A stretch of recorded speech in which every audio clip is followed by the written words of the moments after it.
Sam for pitching in at the last minute. Well, welcome to chapel, everyone.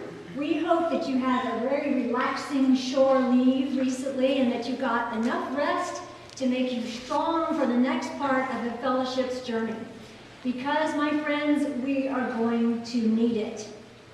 At the beginning of the year, Miles and Eric predicted that our voyage would not be all sunshine and fair winds and mermaids and smooth sailing. And if you look out the window today with no more snow coming this weekend, they were right.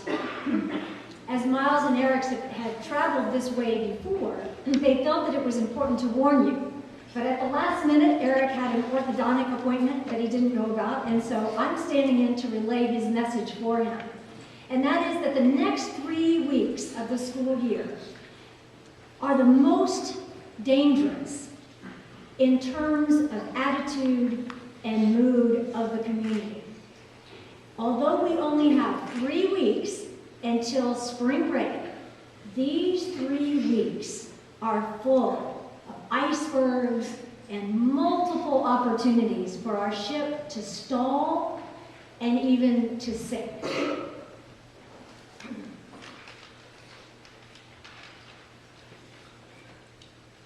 For those who can't see her, the fellowship is stalled and drifting in circles up in the balcony.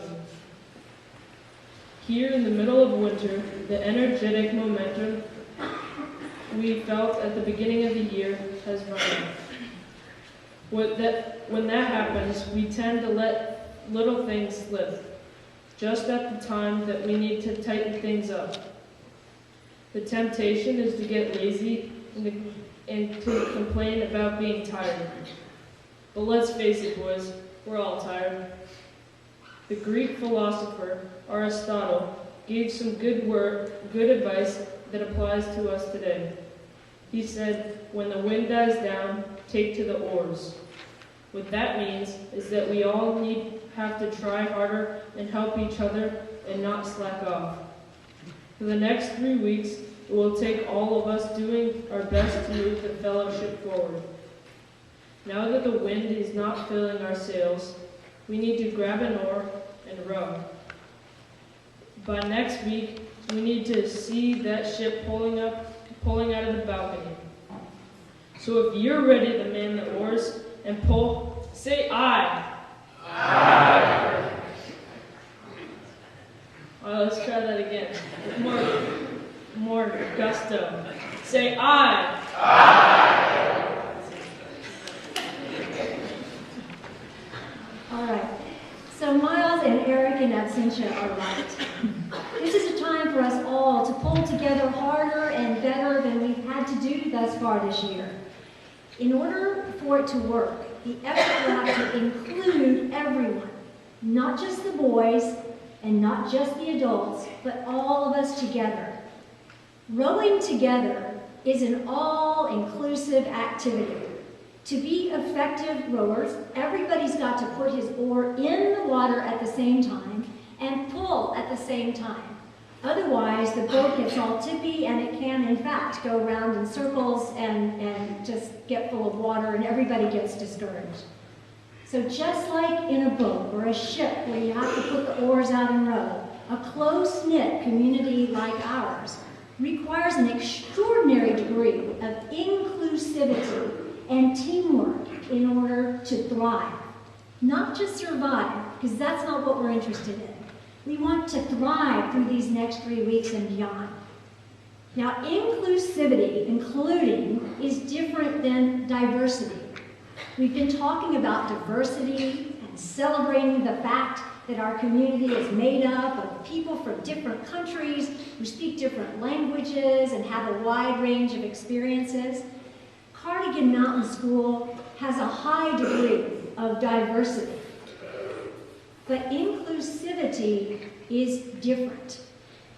Being inclusive means to be proactive. That means to go out of your way to make sure that everyone feels welcome and is a part of the organization that you're talking about. So diversity is about being different and unique, and that's a good thing. Inclusivity is about being valued for those differences and because of them and in spite of them, being valued as the person that you are. For example, you might be a part of a diverse sports team with players of different experiences and abilities, but if you spend the season sitting on the bench and watching your teammates play, you are not being included. So inclusivity on a sports team means that you're given the opportunity to play and to improve.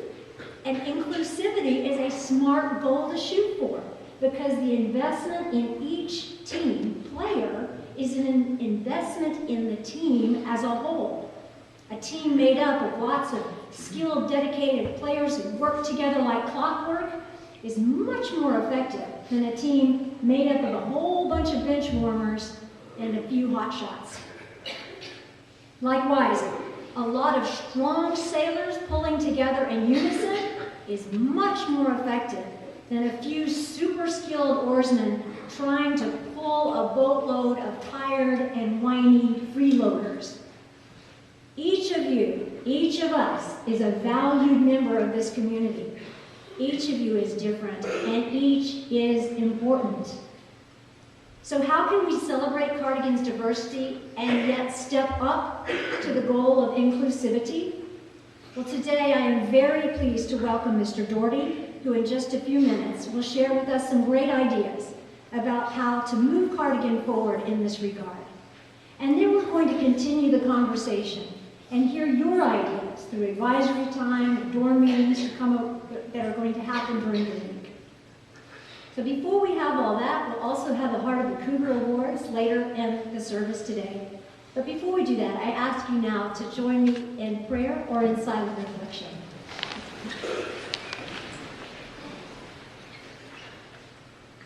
God of grace, it is so hard sometimes in the middle of winter to think about anyone other than ourselves. But you make it clear to us that we are all better off when we treat other people the way we would like to be treated ourselves. Please forgive us when we're selfish and give us strength to dig a little deeper, to find the will to reach out to others, to question our assumptions, and to value each person for who he or she is. Please show us practical ways to help make this community a place that reflects your love for each of us and your welcome to all. Amen.